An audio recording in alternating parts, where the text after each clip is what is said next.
नमस्कार दोस्तों। जय श्री राधे राधे दोस्तों। आज हम बात करेंगे कि मंदिर में रखा हुआ लौटा जल क्यों इतना महत्वपूर्ण है और उसे किस सही तरीके से उपयोग में लाना चाहिए।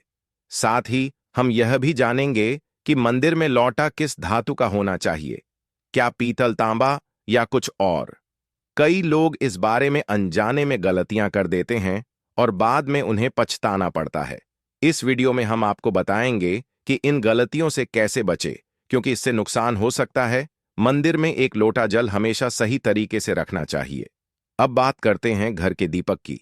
क्या आपको तांबे, लोहे, पीतल, कांसे, स्टील या मिट्टी का दीपक रखना चाहिए? सही दीपक का चुनाव न करने पर भी घर में परेशानियां आ सकती हैं। और दीपक की बाती का चुनाव भी जरूरी है। क्या कच्चा कलावा ठीक है या फिर रुई या सूती धागा सही रहेगा? इन छोटी छोटी बातों की अनदेखी से पितृदोष, क्षण दोष, काल सर्प दोष या गरीबी जैसी समस्याएं हो सकती हैं। दोस्तों, यदि आप इस वीडियो को बीच में छोड़ने का सोच रहे हैं तो आप अभी छोड़ सकते हैं, लेकिन कृपया ध्यान रखें, अगर आप लक्ष्मी माता का अपमान करते हैं तो यह आपके लिए शुभ नहीं रहेगा। अब बहुत से लोग यह सवाल पूछते हैं कि मुख्य द्वार पर जल छिड़कने का सही समय और तरीका क्या है। क्या इसे स्नान के बाद करना चाहिए या बिना स्नान के भी किया जा सकता है? और क्या झाड़ू लगाने से पहले जल छिड़कना चाहिए या बाद में? एक और सवाल जो अक्सर पूछा जाता है वह है, क्या पीरियड्स के दौरान मुख्य द्वार पर जल छिड़क सकते हैं या दीपदान कर सकते हैं? और जब मुख्य द्वार पर जल चढ़ाएं तो इसे अंदर की तरफ से चढ़ाएं या बाहर की तरफ से? फ्लैट या किराए के घर में रहने वाले लोग भी पूछते हैं कि मुख्य द्वार पर दीपदान और जल छिड़कने का सही तरीका क्या है। आज का वीडियो इन्हीं सवालों के जवाब पर आधारित है। सबसे पहले हम यह जानेंगे कि घर के बाहर और अंदर दीपक जलाने के क्या फायदे हैं। खासकर घर के बाहर दीपक जलाने से जो 5 बड़े फायदे होते हैं वह आपको चौंका सकते हैं। भगवान की पूजा में दीपक जलाने का महत्व तो सभी जानते हैं। हिंदू धर्म में देसी घी या सरसों के तेल का दीपक जलाना बेहद शुभ माना जाता है तथा तिल के तेल का दीपक भी जलाया जाता है। लेकिन भगवान के सामने दीप जलाना केवल पूजा का एक तरीका नहीं है, बल्कि घर के अंदर और बाहर दीप जलाने से कई लाभ मिलते हैं।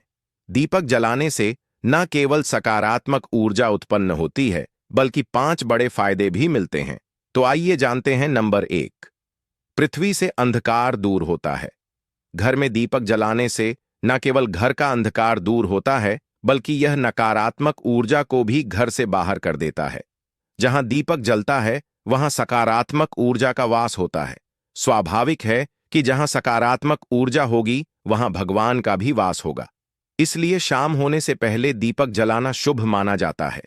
तेल से जलने वाले दीपक का असर उसके बुझने के बाद भी आधे घंटे तक बना रहता है, जबकि शुद्ध देसी घी का दीपक वातावरण को करीब 4 घंटे तक सकारात्मक रखता है।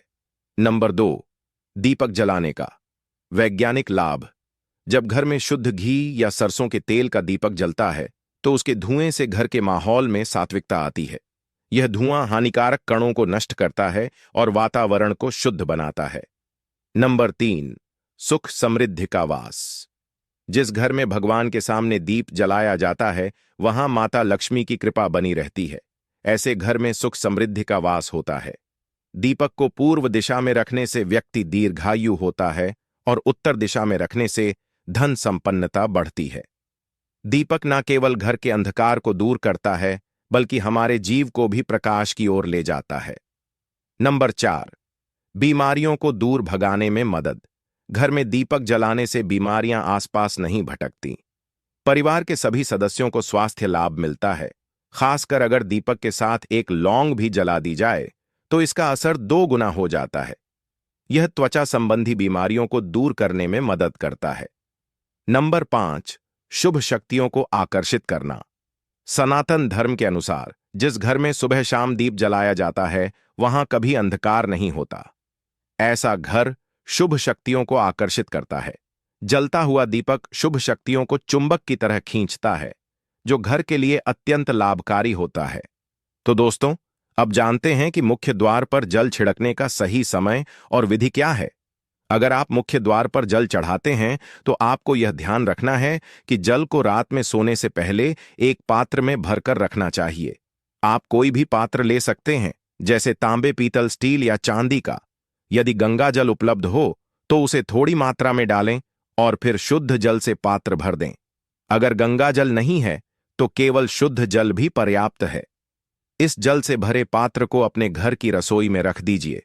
सुबह उठकर इस जल का छिड़काव अपने घर के मुख्य द्वार पर करें। मुख्य द्वार पर सुबह सबसे पहले छिड़का गया जल घर की सभी समस्याओं को दूर करता है। यदि आप नकारात्मक ऊर्जा, मानसिक परेशानी, आर्थिक तंगी या वास्तु दोष से परेशान हैं तो यह उपाय आपकी मदद करेगा। रसोई में रखा जल मुख्य द्वार पर छिड़कने से आपके घर की परेशानियां समाप्त हो सकती हैं। यह उपाय न केवल वास्तु दोष और पितृ दोष को समाप्त करता है, बल्कि तंत्र मंत्र या बुरी नजर के प्रभाव को भी खत्म करने में सहायक है। इस उपाय को नियमित करने से घर में सुख समृद्धि बनी रहती है और बीमारियों से भी मुक्ति मिलती है। आपको यह जल सूर्योदय से पहले मुख्य द्वार पर छिड़कना चाहिए। अगर सूर्योदय के बाद आप मुख्य द्वार को अन्य जल से धोना चाहे तो यह कोई समस्या नहीं है, लेकिन यह विशेष जल सूर्योदय से पहले ही छिड़क दिया जाना चाहिए।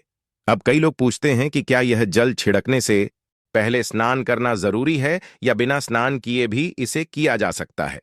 देखिए, जो जल हम सुबह मुख्य द्वार पर छिड़क हैं वह एक महत्वपूर्ण उपाय है। इसे स्नान करने के बाद करना आवश्यक नहीं है।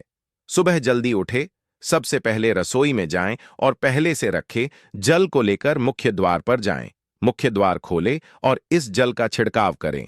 जल छिड़क समय अपने पितरों और मां लक्ष्मी का ध्यान जरूर करें। ऐसा कहा जाता है कि सुबह सुबह मां लक्ष्मी हर घर के द्वार पर आती हैं, जिन घरों के द्वार खुले होते हैं और जहां जल का छिड़काव किया गया होता है वहां मां लक्ष्मी प्रवेश करती हैं। जल छिड़क समय अपने मन में मां लक्ष्मी से प्रार्थना करें, हे मां लक्ष्मी, कृपया मेरे घर में प्रवेश करें। मैं आपका स्वागत करने के लिए तैयार हूं। इसके बाद पितरों का ध्यान करें, क्योंकि घर की दहलीज को पितरों का वास स्थान माना जाता है।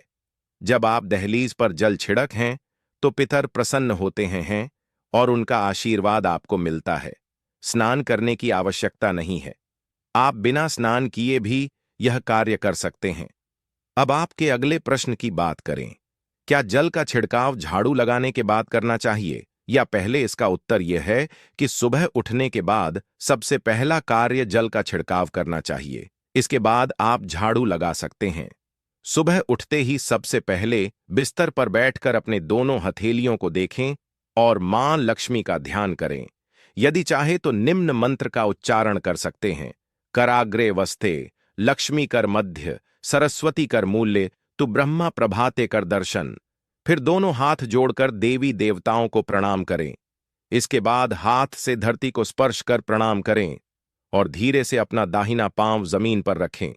फिर रसोई में जाकर जल लें और मुख्य द्वार पर जल छिड़क समय मां लक्ष्मी और पिता का ध्यान अवश्य करें। उसके बाद आप अपने घर के अंदर आकर अपनी दिनचर्या जैसे झाड़ू लगाना, स्नान करना आदि कर सकते हैं। अब कुछ लोगों का यह सवाल होता है कि क्या जल छिड़कने के बाद मुख्य द्वार की सफाई की जा सकती है? तो हां, आप ऐसा कर सकते हैं। पहले रसोई में रखा जल मुख्य द्वार पर छिड़क दें। इसके बाद अतिरिक्त पानी लेकर मुख्य द्वार की अच्छे से सफाई झाड़ू या पानी से कर सकते हैं। कुछ लोग पूछते हैं कि अगर वे फ्लैट या किराए के एक कमरे में रहते हैं तो जल का छिड़काव और दीपदान कहां करें? तो इसका उत्तर यह है कि आप जहां रहते हैं वहां के मुख्य द्वार को ही मानें। मतलब जिस दरवाजे पर आपका नाम लिखा हो या नेम प्लेट लगी हो, वहीं जल छिड़क और दीपदान करें। अगर आपके पास एक ही कमरा है तो कमरे के दरवाजे को मुख्य द्वार मानें और वहीं पर यह उपाय करें। अब अगला सवाल यह है कि क्या पीरियड्स के दौरान मुख्य द्वार पर जल छिड़का जा सकता है और दीपदान किया जा सकता है? जल छिड़कने के लिए पीरियड्स का कोई असर नहीं होता। आप जल छिड़क सकती हैं, लेकिन दीपदान कार्मिक पूजा में आता है जो बिना शुद्धता के नहीं किया जा सकता। इसका मतलब यह है कि पीरियड्स समाप्त होने के बाद ही दीपदान करें। इसके अलावा कुछ लोग पूछते हैं कि मंदिर में जल रखना जरूरी है या नहीं और रखा हुआ जल क्या करना चाहिए? तो शास्त्रों के अनुसार घर के मंदिर में एक लौटा जल रखना बहुत जरूरी है। जल ऊर्जा को संचित करता है। जब आप पूजा करते हैं, मंत्र जपते हैं या भगवान से प्रार्थना करते हैं, तो इन सभी की ऊर्जा उस जल में समाहित हो जाती है। यही कारण है कि मंदिर में जल रखना आवश्यक है। सुबह की पूजा के दौरान एक लोटा जल मंदिर में रखें और दीपक जलाएं। यह अग्नि और जल के संतुलन का प्रतीक है। पूजा के बाद इस जल का उपयोग शुभ कार्यों में करें, जैसे पौधों में डालना या घर में छिड़काव करना। यह सकारात्मक ऊर्जा को बढ़ाता है। सुबह की पूजा के समय हम मंदिर में जल रखते हैं। अगली सुबह जब आप पूजा करने जाते हैं तो सबसे पहले उस जल का उपयोग करें। आप पूरे घर में उस जल का छिड़काव कर सकते हैं। यह जल आपके घर को शुद्ध करता है, क्योंकि यह सकारात्मक ऊर्जा से भरा होता है। इससे कई बीमारियां भी दूर हो जाती हैं और घर में नकारात्मक ऊर्जा का प्रवेश नहीं होता। अगर आप नियमित रूप से इस जल का छिड़काव करते हैं तो आपके घर की समस्याएं धीरे धीरे खत्म हो जाती हैं। कभी कभी लोग यह शिकायत करते हैं कि दवाइयां असर नहीं करती। ऐसे में अगर दवाइयों के साथ साथ रोगी को इस जल से पानी दिया जाए तो दवाइयां जल्दी असर करने लगती हैं। इसी तरह अगर परिवार में कलह और झगड़े रहते हैं तो परिवार के सभी सदस्य इस जल को थोड़ा थोड़ा पी सकते हैं। इससे धीरे धीरे सकारात्मक विचारों का प्रवाह शुरू होता है और घर में शांति और समन्वय आता है। अगर आपका कोई व्यापार है या दुकान है तो इस जल का थोड़ा सा छिड़काव वहां भी करें। यह आपके व्यापार को सफल बनाता है और किसी भी तरह की परेशानी से बचाता है, क्योंकि यह जल बेहद सकारात्मक ऊर्जा से भरा होता है। अब बात करते हैं कि मंदिर में जल क्यों रखा जाता है। जल को अमृत माना जाता है और यह देवी देवताओं के लिए विशेष महत्व रखता है। मंदिर में एक लोटा जल रखना उतना ही आवश्यक है जितना कि आप रोजाना भोजन करते हैं। जब हम भगवान की पूजा करते हैं तो तांबे या पीतल के पात्र में एक लोटा जल जरूर रखना चाहिए। यह जल एक सागर की तरह होता है और हमारे जीवन के दुखों को समाप्त करने में मदद करता है। यदि कोई व्यक्ति भगवान को रोजाना भोजन नहीं कर सकता तो वह मंदिर में एक लोटा जल रख सकता है, जिससे उसकी पूजा पूरी होती है, ताकि भगवान इसे ग्रहण करें। और यह जल रूपी प्रसाद अगले दिन सुबह आप प्रसाद समझकर ग्रहण करें। लेकिन याद रखें, मंदिर में रखा जल कभी भी तुलसी में अर्पित नहीं करना चाहिए, क्योंकि यह जल सभी देवी देवता ग्रहण करते हैं। हाँ, अगर आपके घर में लड्डू गोपाल या राधा कृष्ण हैं और आप एक लोटा जल उनके लिए का सबसे शुभ समय सुबह 4 से लेकर 11 बजे तक होता है, क्योंकि यह समय अत्यंत मंगलकारी होता है। इसके अलावा शाम 6 बजे से रात 11 बजे से पहले भी घंटी बजाई जा सकती है। रात 12 बजे के बाद मंदिर के पट बंद कर दिए जाते हैं और देवी देवता विश्राम करते हैं। इस समय घंटी बजाना पुण्य के बजाय पाप का कारण बन सकता है। दोस्तों, आज की जानकारी आपको कैसी लगी? कृपया कमेंट करके हमें बताएं। अगर आप माता लक्ष्मी का सम्मान करते हैं तो एक लाइक जरूर करें और हमारे चैनल को सब्सक्राइब करके कमेंट में जय माता लक्ष्मी जरूर लिखें। धन्यवाद।